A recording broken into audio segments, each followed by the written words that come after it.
Hi there, welcome to Garden Friends. I'm Andrea here in Tampa, Florida, and I'm looking at my Joseph's coat. Now, it's a perennial here in Central Florida. I got some cuttings about 3 or 4 years ago from a neighbor, and voila, they've spread quite well. One of the beautiful things about it, besides this purple color, is the new growth, and anything that's grown in some shade, is this really pretty green color. And it spreads. It's fairly tolerant of our heat. It doesn't require a lot of water. If it looks like it's shrivelly and unhappy, give it a drink and it'll perk right up for you. Occasionally I come through and I cut it pretty low. I'll trim it back just a few inches from the ground sometimes. Today I'm going to trim it because the only pest I've ever seen on it is mealy bugs, and I've got them here today. They've spread very rapidly because I didn't see them a couple days ago. And there's one right there. There's a whole patch of them.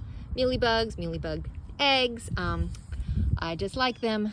The only way I know to successfully deal with a mealy bug infestation like this is to just cut the plant back.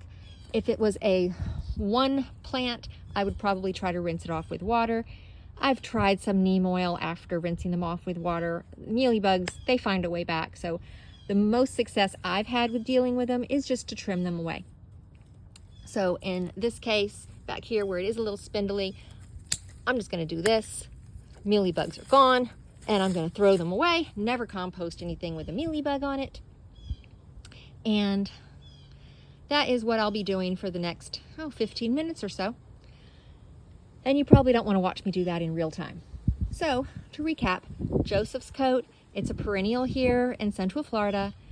If you can grow it year-round, I encourage you to do so in a little spot in your yard because it has a really, it's a pretty leaf and it has a gorgeous color.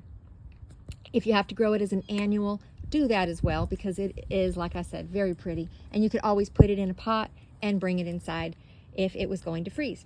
So if you have any suggestions for me on how to better deal with a mealy bug situation, or if you've got any suggestions on how to do a better job pruning or caring for my Joseph's coat, or just want to share your information about your experience with Joseph's coat, I'd love to hear about it. Put it down there in the comments. If you like the video, hit that little like button, subscribe. It's always nice to hear from my new garden friends. And you have a great day in your garden.